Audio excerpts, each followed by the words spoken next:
오직 하나님의 말씀만이 영적인 지도요, 우리의 삶의 모든 것들은 주님의 축복의 말씀인 것입니다.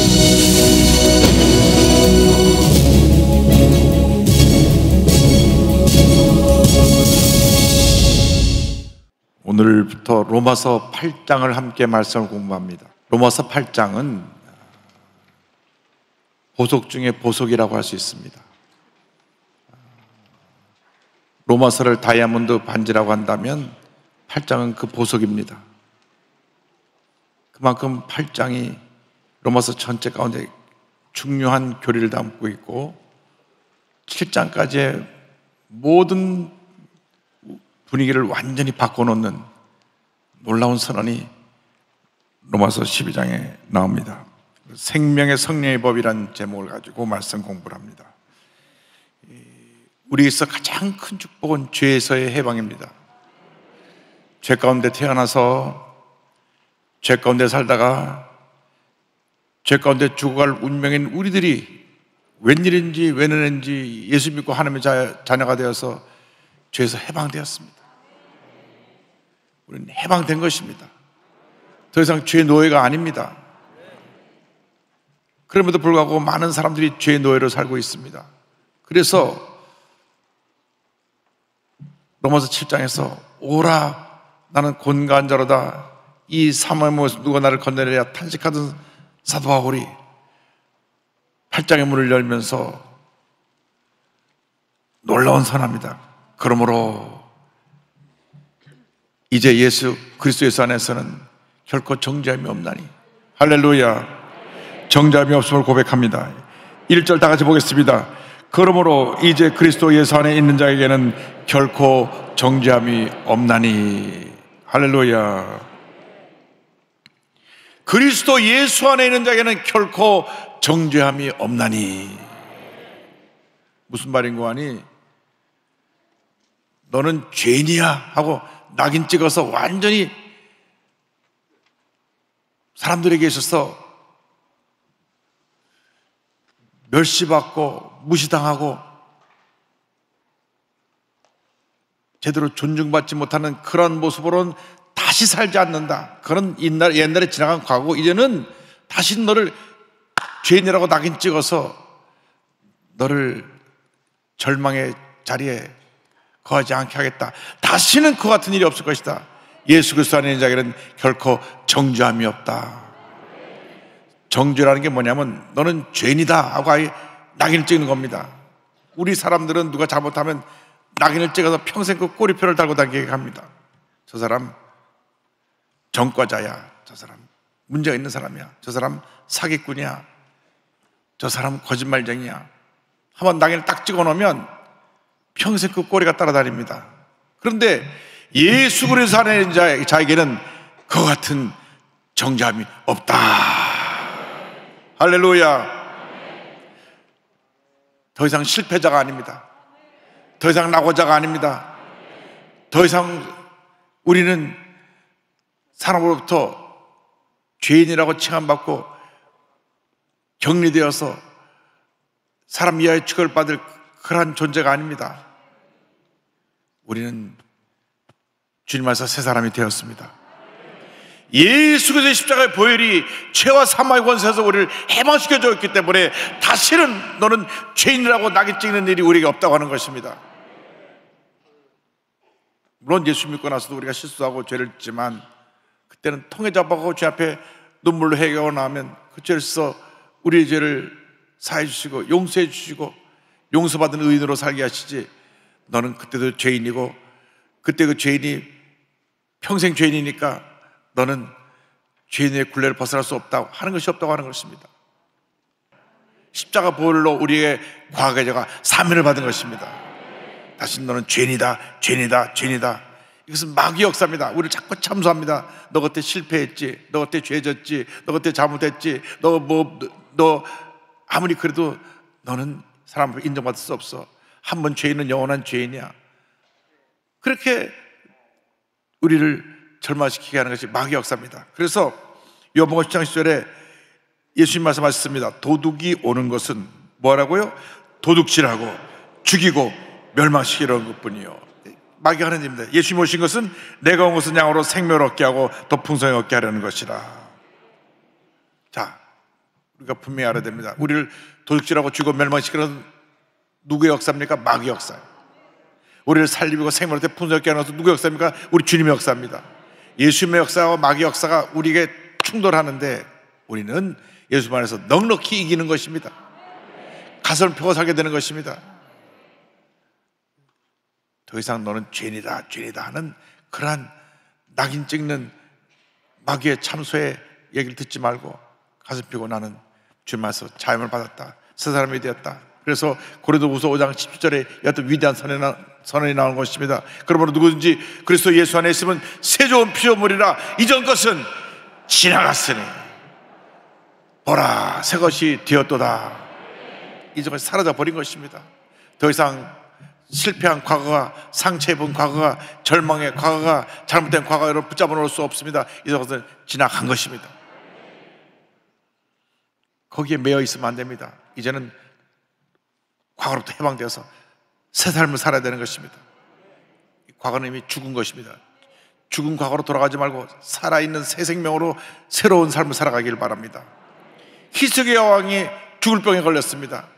죽음을 눈앞에 두고 눈물로 회개할 때 죄사함에 대한 고백을 하는 것이 이사야 38장 17절에 나옵니다. 보옵소서 내게 큰 고통을 더하신 것은 내게 평안을 주려 하심이라. 주께서 내 영혼을 사랑하사 멸망의 고동에서 던지셨고 내 모든 죄를 주의 등 뒤에 던지셨나이다.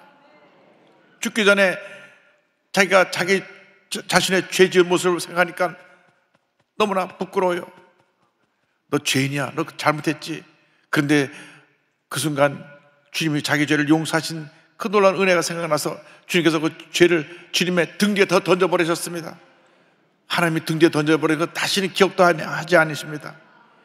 회개한 죄를 기억하게 하는 것은 마귀 역사예요. 마귀가 자꾸 생각나서 너 죄졌지. 우리 주님 앞에서 보혈로 죄사함 받고 새 사람 된 우리는 죄사함 받고 새로운 인생을 살아가는 것입니다. 이제는 새롭게 살아야 됩니다. 반복적으로 또 잘못된 습관에 빠지고 또 잘못된 습관에 빠지고 또 빠지고 하지 말고 벗어버리고 새 사람이 돼서 새로운 출발을 해야 됩니다. 그래서 새로운 출발하는 우리에게 주는 것이 바로 생명의 성령의 법입니다. 2절 다 같이 보겠습니다. 이는 그리스도 예수 안에 있는 생명의 성령의 법이 죄와 사망의 법에서 너를 해방하였습니다. 그리스도 예수 안에 있는 생명의 성령의 법이 우리를 묶어놓고 있던 죄와 사망의 법에서 우리를 해방하였다. 1910년 일본에 의해서 강제적으로 우리가 합병당했는데 1945년 8월 15일 날 그 일본의 식민 통제로부터 해방을 받은 것입니다. 해방을 받은 것이 다시는 일본의 식민 통제 고통에 그 억압받는 삶을 살 이유가 없었습니다. 해방되었기 때문에 해방되었어요. 예수님이 우리에게 오셔서 살리는 영이 되어서 우리를 죄와 저망을 살려주신 것입니다. 고린도전서 15장 45절에 기록된 바 첫사람 아담은 생명이 되었다 함과 같이 마지막 아담은 예수 그리스도를 살려주는 영이 되었나니. 고린도전서 3장 17절입니다. 주는 영이시니 주의 영이 계신 곳에는 자유가 있느니라. 생명의 성령의 법이 죄와 사망의 법에서 우리를 해방하였습니다. 성령이 임하시면 우리에게 기쁨과 평안과 자유를 허락해 줍니다. 마귀는 우리를 괴롭게 하고 고통스럽게 하고 마음을 짓누르게 하고 두려움, 염려, 근심, 걱정, 불안, 초조를 갖다 줍니다. 아니 점치러 가는 사람이 이렇게 많대. 점치러 가는 사람, 근데 점치러 가는 사람들 여기는 한 사람도 없지만 저쪽 가면 몇 사람 있는가 봐요.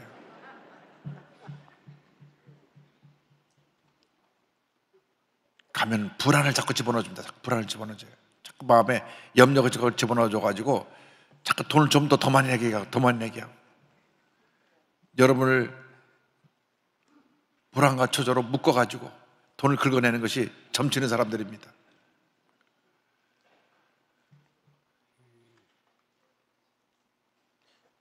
성령 충만해서 점치는 사람 다 안수해버려가지고 점치는 것이 쫓아버려가지고 무당을 쫓아버려야지.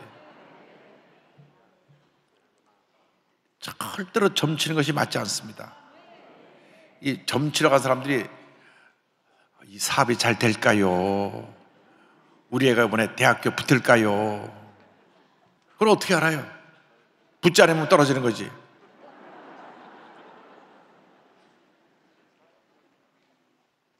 근데 사람들이 미래를 모르니까 불안해가지고 자꾸 하는데, 생명 성리의 법이 있으면 우리 걱정하지 않습니다. 오늘도 기쁘고 내일도 기쁘고, 오늘도 은혜고 내일도 은혜인 것입니다. 문제가 다가와도, 어려움이 다가와도, 환난풍과 다가와도 우리는 생명의 성령의 법의 죄와 사망에서 우리를 해방하기 때문에 이제부터는 성령 충만해서 옛사람을 십자가 못 박고 새로운 모습으로 살아야 되는 것입니다.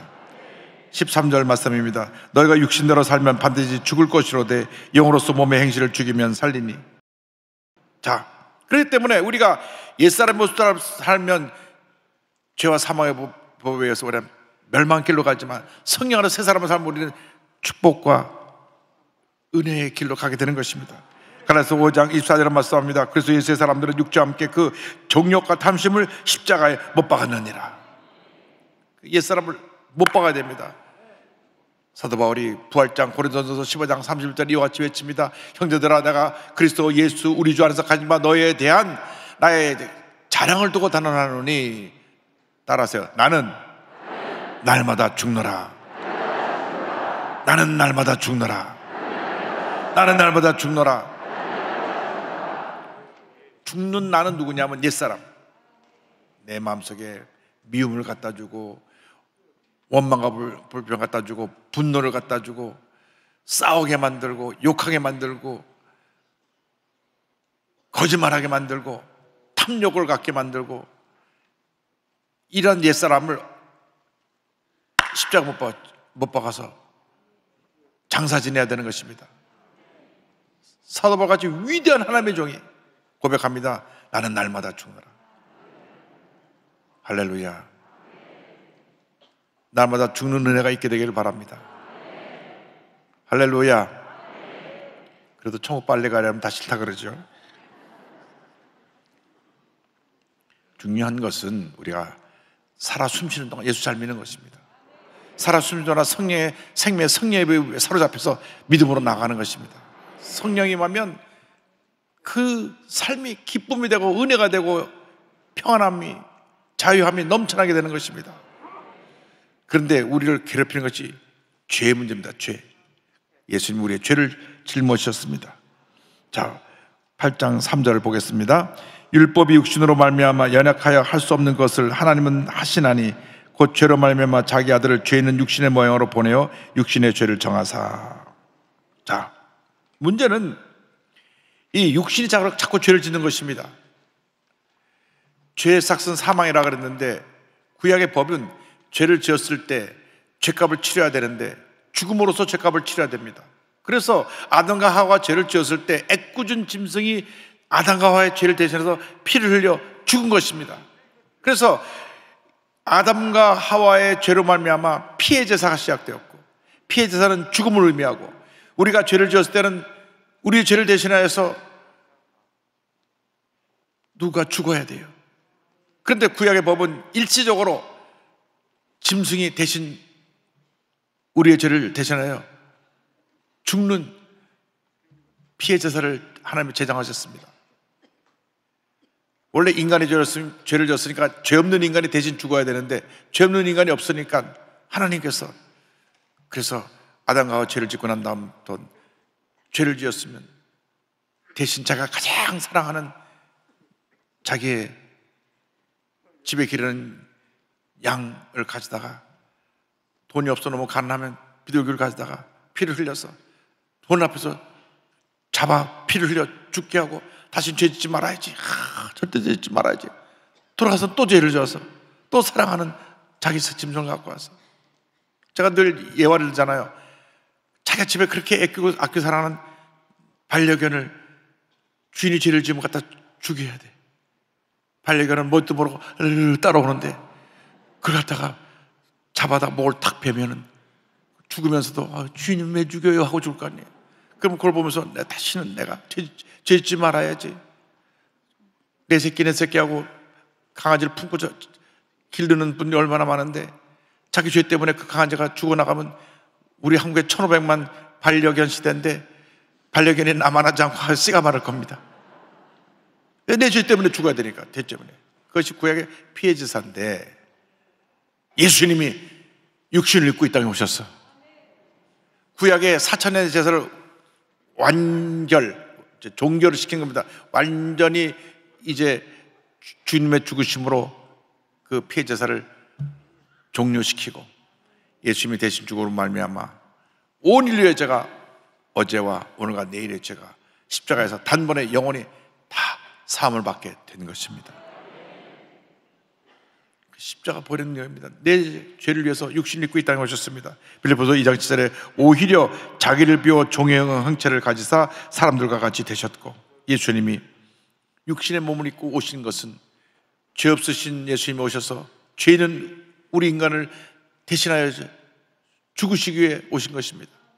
이것이 십자가 신앙의 위대한 은혜입니다.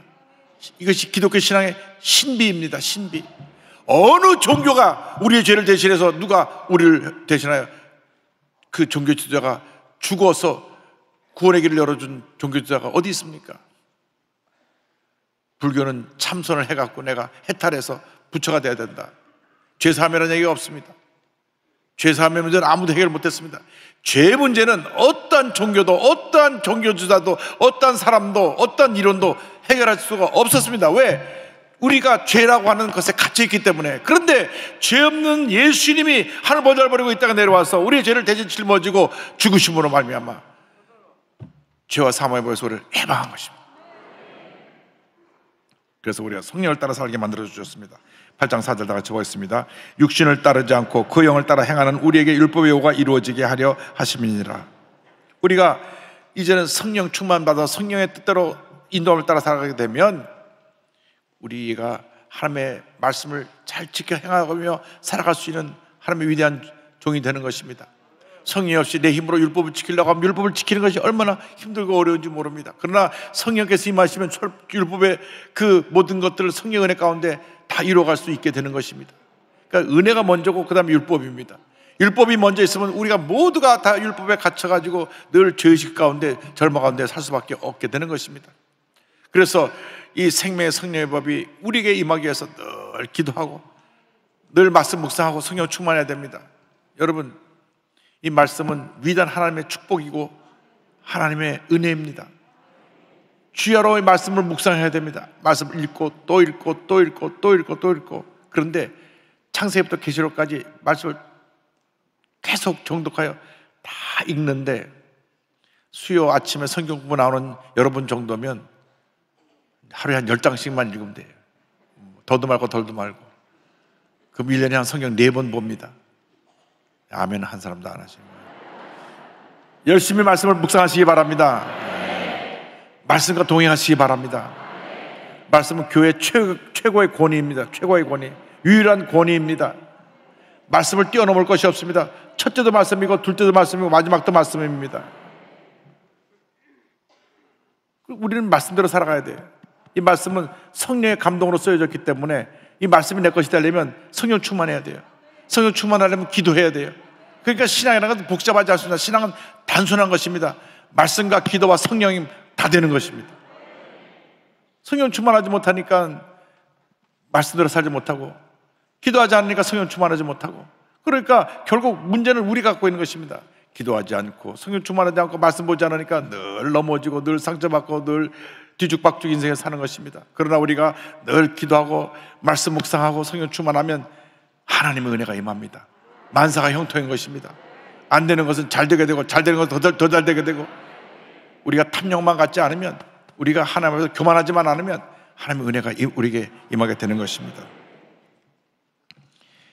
그래서 우리가 육신의 생각, 영의 생각을 잘 구별해서 영의 생각, 성령의 생각을 따라야 됩니다. 5절 6절입니다.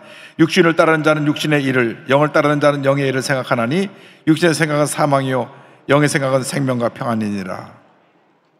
육신, 옛사람, 예수 믿기 전에 내가 거함에 살았던 이 죄에 속한 옛사람, 물론 예수 믿고 나서도 육신이 아직 살아있기 때문에 늘 육신을 죽여야 되는데, 육신을 따라 살면 결국 사망에 이르게 된다. 육신의 일에 대해서 갈라디아서 5장 19절로 20절은 설명합니다. 육체의 일은 분명하니 곧 음행과 더러운 것과 호색과 우상숭배와 주술과 원수 맺는 것과 분쟁과 시기와 분냉과 당지는 것과 분열함과 이단과 투기와 술취함과 방탕함과 또 그와 같은 것들이라. 전에 너에게 경계한 것 같이 경계하노니 이런 일을 하는 자들은 하나님의 나라를 유보로 받지 못할 것이요. 육신을 따라 사는 사람은 육신을 따라 망하게 되는 것입니다. 그렇기 때문에 우리가 육신의 일을 우리 삶에서 내던져버려야 되는데, 내 힘으로 못 던져버리고 성령의 충만한 은혜가 임해야 됩니다. 성령의 충만한 은혜가 임할 때 우리는 죄와 사망에서 해방을 받게 되는 것입니다. 성령을 따라 사는 사람은 성령의 일을 하기 때문에 성령의 열매가 맺혀집니다. 갈라디아서 5장 22절 23절 그 뒤에서 이와 같이 말씀이 나옵니다. 앞에는 육체의 죄의 문제를, 그 다음에 성령의 열매를 말씀합니다. 오직 성령의 열매는 사랑과 희락과 화평과 오래 참음과 자비와 양선과 충성과 온유와 절제니 이 같은 것을 금지할 법이 없느니라. 자, 우리가 지금 성령으로 충만한가 충만하지 않은가, 이 두 내용을 보면 알 수 있습니다. 내게 죄에 속한 모습이 아직도 많이 있으면 성령 충만하지 않은 것입니다. 이걸 십자가 못 박아야 되는 것입니다. 여러분의 모든 죄된 모습, 여러분의 죄된 생각, 죄된 말, 죄된 행동, 죄된 모습을 십자가 못 박아야 되는 것입니다.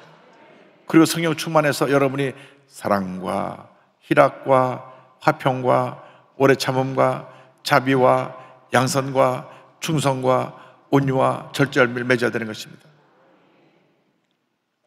이 9가지 열매는 예수님의 성품입니다.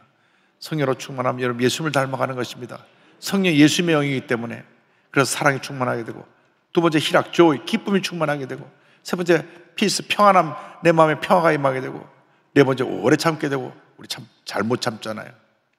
자비, 이 자비가 친절입니다. 친절, 양선, 착한 거예요. 우리 예수 사람이 독하게 살면 안 돼요. 착하게 살아야지. 저 인간 독종이라 그런 말 들으면 안 됩니다. 정말 저분은 법 없이도 살만한 착한 사람이다, 그런 얘기를 들어야지. 그 성령 열매가 지면 양선과 충성과 온유와 절제, 맡은 일에 최선을 다하고 온유하고 부드러운 사람, 어디 부딪히지 않고 늘 사랑으로 품는 사람, 절제, 셀프 컨트롤, 자신을 잘 조절하는 은혜가 있게 되길 바랍니다. 그래서 육신에 있는 자들은 육신의 생각이기 때문에 7절 8절 그 육신에 따라 사는 사람들을 경고합니다. 육신의 생각은 하나님과 원수가 되나니 이는 하나님의 법에 불복하지 아니할 뿐 아니라 할 수도 없음이라. 육신에 있는 자들은 하나님을 기쁘시게 할 수 없느니라. 분명히 경고하고 있습니다. 육신을 따라 사는 사람은 하나님을 기쁘시게 할 수 없다. 여러분의 삶이 하나님을 기쁘시게 하느냐 기쁘시게 하지 않느냐, 그것은 기준입니다. 육신을 따라 살면 기쁘시게 하지 못하는 것이요, 영을 따라 살면 하나님을 기쁘게 하는 것입니다.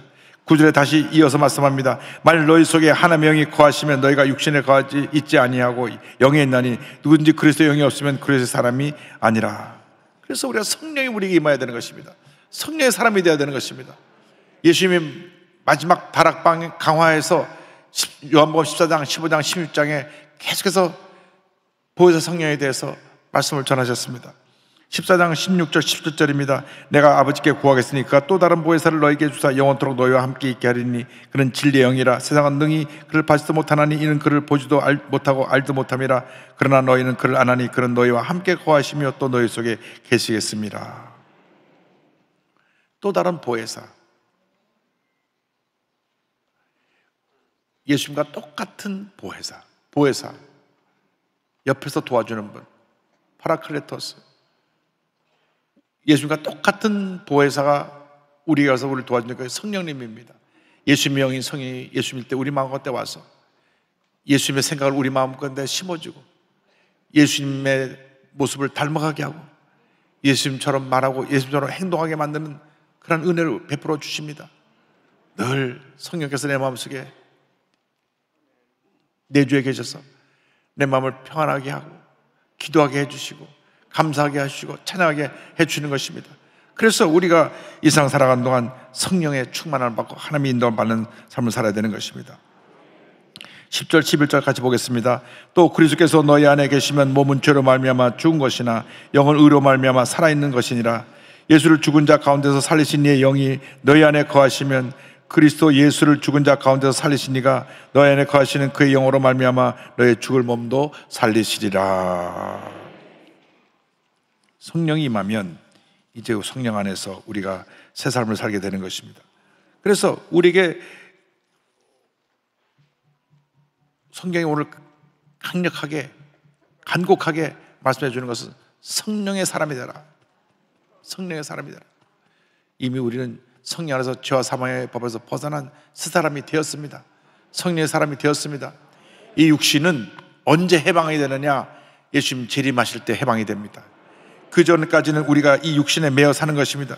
우리 육신은 이 죄 가운데 살게 되는데, 성령 안에서 이 죄와 싸워 죄를 날마다 십자가에 못 박아 내가 승리하게 되고, 그리고 이 육신이 마지막 때 이제 고린도전서 15장 51절 52절 보면 이 같은 말씀이 나옵니다. 보라, 내가 너에게 비밀을 말하노니 우리가 다 잠잘 것이 아니요 마지막 나팔에 순식간에 홀인이 다 변화되리니 나팔 소리가 나며 죽은 자들이 썩지 아니할 것으로 다시 살아나고 우리도 변화되리라. 마지막 예수님 재림의 때 세상을 떠나서 지금 무덤에 계신 분, 납골당에 계신 분도 영어로 몸으로 변화돼서 주님을 만나게 될 것입니다.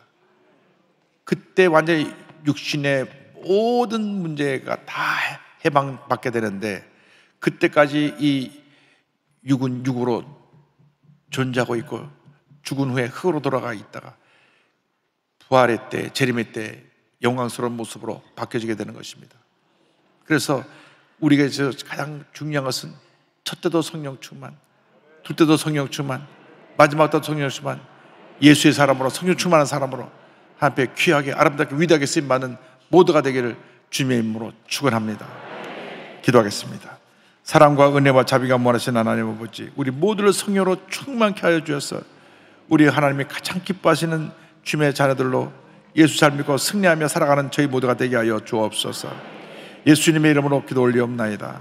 아멘.